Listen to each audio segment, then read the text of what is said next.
Sorry I couldn't be with you in person today, but as you can tell, I'm here in the deep field somewhere shooting another video about WFP, and I want to tell you about a great new tool we have that we want to share, and what we hope is that we can include you as part of our ever-expanding team of video producers. Times have changed. It wasn't so long ago when we used to have to schlep around heavy cameras like this. Up until the 1990s, a sound man would have to carry the recording part as a separate deck. Now we can do that with this small camera.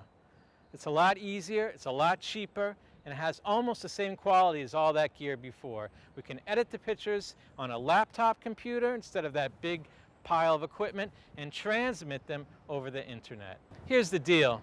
The company that makes these cameras donated a lot of them to us. A lot. My office is full of them, and it's starting to smell like cardboard. So I need your help and our sister agency's help to get them into the field so that we can start getting images about the good work that we're all doing.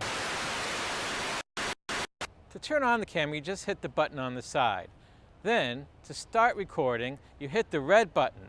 One caveat is that every time you record, you're creating a file. So the longer your shots, the bigger the file, and the longer it will take to upload the file when you need to send it somewhere.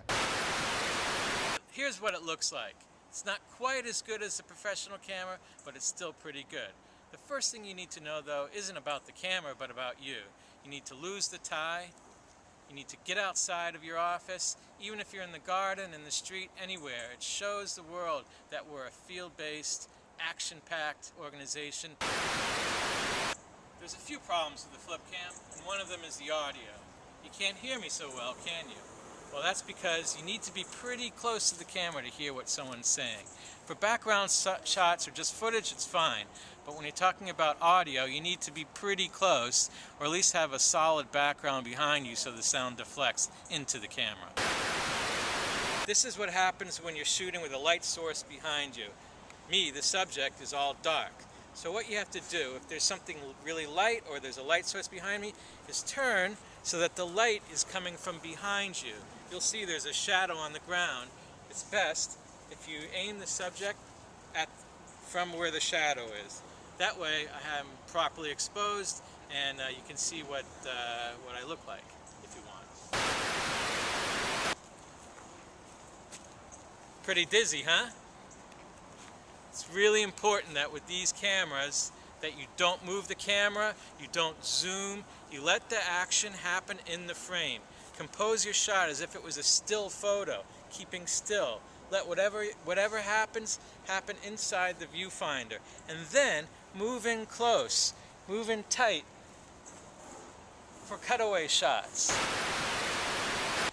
This is what happens when you shoot the camera horizontally. It doesn't work. You have to turn it vertically. That's the only way it'll work. It might look okay in the viewfinder, but it's not going to work unless you want people at home to turn their computer screens or TV sets sideways to see properly.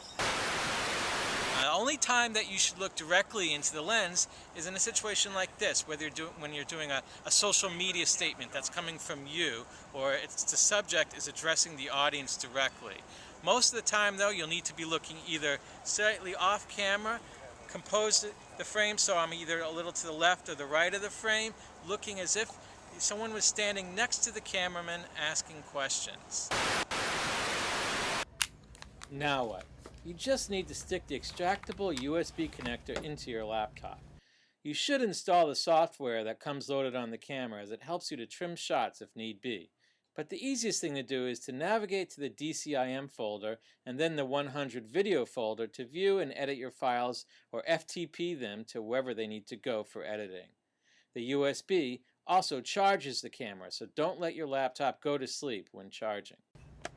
Our goal is to exploit the ever-expanding number of screens, from those huge mega screens in places like Times Square to the little screens you find on your mobile phones, and get WFP's message out on all of them.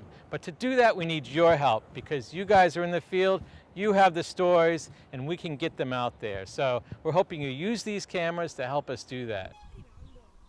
Have fun. Be creative with where you put the camera. What's important is knowing when to keep your head down.